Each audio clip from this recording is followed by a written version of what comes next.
सभी का बाबा नानक देव जी की साखियों चैनल में स्वागत है। आज हम पार्ट 3 लेके आ रहे हैं, तो अब हम शुरू करते हैं। यह कहकर बाला और लाला पुन्नू खंडूर में वापस आ गए तथा श्री गुरु के आगे जन्मपत्री रखी। लालू जी की दी हुई भेंट रखकर नमस्कार किया। इस पर गुरु जी ने प्रसन्न होकर बाला और लाला पन्नू को आशीर्वाद दिया और यह कहकर, तुम्हारे प्रयत्न से आज हमने श्री गुरु नानक देव जी का दर्शन प्राप्त कर लिया है।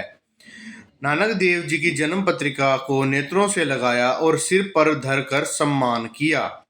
जब पत्रिका देखी तो उसके अक्षर हिंदी में देखकर कहा कि ऐसा पुरुष हो जो दोनों में लिख सकता हो। यह सुनकर एक पुरुष जिसका नाम महिमा खैरा जाट था, जिसके घर में महाराज श्री गुरु अंगद देव जी निवास करते थे, वह कहने लगा कि सुल्तानपुर में पैड़ा मोखा क्षत्रिय है जो दोनों प्रकार के अक्षर लिख पढ़ सकता है।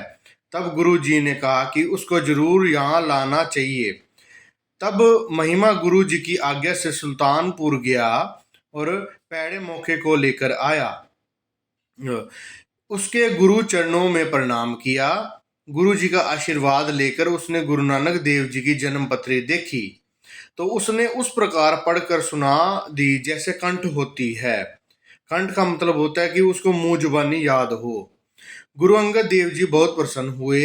फिर आज्ञा दी कि यह जन्म पत्रिका आप गुरुमुखी अक्षरों में कर दें। तब भाई पेड़े ने कहा कि आप कागज कलम दवात वगैरह दें तो मैं दास हूँ इस गुरुमुखी में तैयार करने को तैयार कर दूंगा। गुरुजी ने कागज आदि मंगवा दिए तो वह जन्म पत्रिका लिखने लगा। बाले संधू का कहना है कि गुरुमुखी अक्षर श्री गुरु नानक देव जी ने बनाए हैं तथा श्री गुरु अंगद देव जी ने इनका प्रचार किया है, तो यह गुरु जी का एक बहुत भारी संसार पर उपकार है, क्योंकि संस्कृत भाषा का समझना साधारण जनता के लिए बहुत कठिन था तथा गुरुमुखी भाषा सुगम है। सुगम का मतलब आसान है। तो श्री गुरु नानक देव जी जानते थे कि कलयुग के जीव अल्प बुद्धि होने से संस्कृत नहीं पढ़ सकेंगे, तो उन्होंने गुरुमुखी अक्षरों की रचना करके संसार का कल्याण किया। गुरु जी ने गुरुमुखी मार्ग निर्माण करके संसारी जीवों के कल्याण की गाड़ी उस पर चलाई और विमोक्ष नर नारी इस मार्ग को अपना कर मोक्ष प्राप्त कर सकते हैं। गुरुमुखी भाषा बहुत सुगम और कल्याणकारी मार्ग है, संदेह नहीं है कि।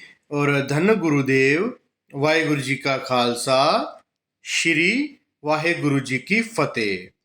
आगे हम अगला पार्ट जरूर लेकर आएंगे और आप सभी का बहुत बहुत धन्यवाद जो इस पार्ट में हमारे साथ बने रहे और हमारे चैनल को सब्सक्राइब करें ताकि हम ऐसी और वीडियो लेकर आते रहें, ताकि और आगे कंटिन्यू चलता रहे। आपका बहुत बहुत धन्यवाद।